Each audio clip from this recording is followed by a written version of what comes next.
le Mauritanien Bakary Camara et le Béninois Jérôme Carlo, disparus parmi quelques autres, ce début janvier, sont de ces Africains qui ont servi l'Afrique avec honneur et dignité. Il y en a d'autres, mais ils font moins consensus. Vous rendez hommage, ce samedi, à 2 Africains célèbres, disparus durant la première quinzaine de ce mois de janvier. Au lieu des 4 que vous aviez pourtant sélectionnés. Pourquoi pas les 2 autres? Il se trouve que les 2 autres étaient impliqués en politique dans leur pays, et traînent, jusque dans l'au-delà, leur lot de détracteurs. Autant se limiter à ceux qui font l'unanimité. Comme Bakary Camara, de Mauritanie, assureur d'envergure, qui avait intégré, en 1984, la compagnie africaine de réassurance, Africar, à Lago. Là, il travaillera pour l'Afrique une vingtaine d'années, dont 10 comme numéro 1. Il était secondé par d'autres professionnels africains de haut vol, qui admettent tous que son leadership visionnaire a été déterminant pour faire gravir à Africar les marches qu'il impose,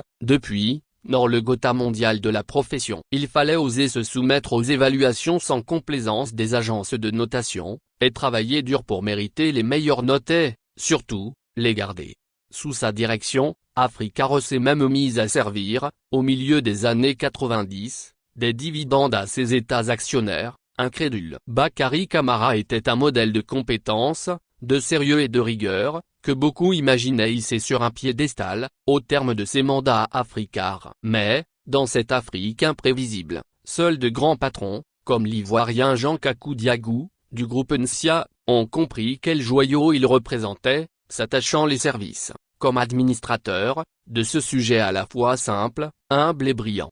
Qu'en est-il de l'autre célèbre disparu? Jérôme Carlo. Il était un excellent journaliste, qui en a formé des centaines d'autres, de toutes origines, sur le chemin de l'exil où l'avait jeté, dans les années 70, la révolution marxiste de Mathieu Kérékou, au Bénin, au Sénégal et en Côte d'Ivoire, où il a été, notamment, rédacteur en chef d'Ivoire Dimanche. Il se distinguait par son professionnalisme calme, sa pondération, sa bienveillance critique. Il continuait à former les plus jeunes, depuis son retour au Bénin, il y a un quart de siècle. Moins d'un mois avant ce fatidique 15 janvier, il consacrait son billet hebdomadaire à la radio, à ce métier qu'il a servi avec classe et humilité. Une réflexion dense sur le rôle du journaliste, qui prend, aujourd'hui, valeur de testament, dans un monde où tant de gens demeurent persuadés que le journalisme est un métier pour ceux qui n'en ont appris aucun.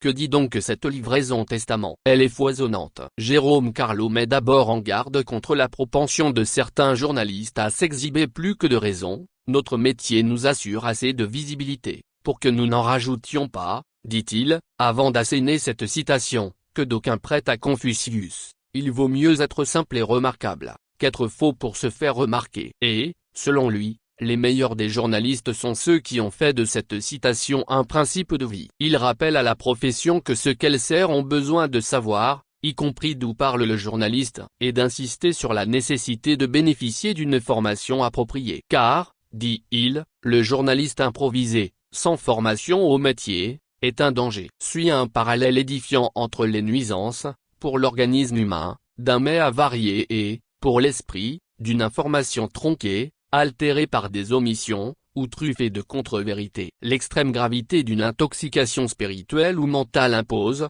selon lui, de peupler les rédactions de journalistes bien formés, de professionnels avertis. Car le journalisme est un métier, dont il faut connaître l'alphabet, maîtriser les règles. Il conclut par cette belle phrase, le journalisme est un métier noble, qui ennoblit le journaliste. Ce texte est sans doute le meilleur portrait que l'on pouvait dresser de Jérôme Carlo. Et il est de lui. Adieu l'ami. Tu manques déjà à ce métier. Douloureusement.